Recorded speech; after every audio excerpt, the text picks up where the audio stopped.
Berkumpul dan menikmati buka puasa bersama dengan menu khas sudah menjadi tradisi di sejumlah daerah.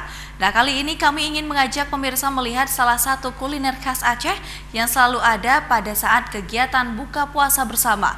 Kuliner tersebut adalah kuah belangong, kuliner yang sangat digemari masyarakat Aceh. Bagaimana proses dan nikmatnya kuah belangong? Berikut liputannya untuk Anda.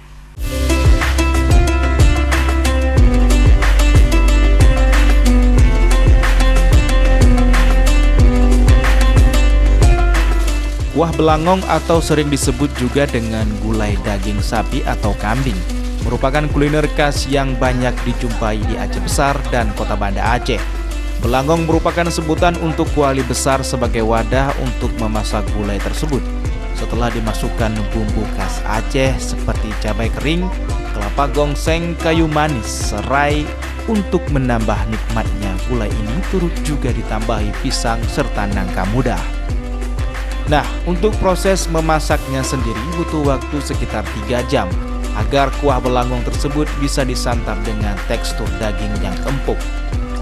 Kuah belangong selalu disajikan warga sebagai menu utama saat berbuka puasa bersama maupun kenduri pada hari-hari besar Islam lainnya seperti Maulid dan Isra Mi'raj.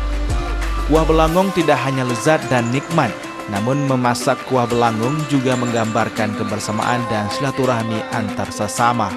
Ini terlihat dari proses memasak yang dilakukan secara bergotong royong lalu disantap secara bersama-sama. Kuliner khas Aceh Besar, Banda Aceh yang bermacam ragam, campuran daripada daging kambing atau sapi, maka kebiasaan ataupun adat dari kita di Aceh adalah selalu mengadakan buka puasa bersama di saat-saat Ramadan dengan menu khas kuah belangong.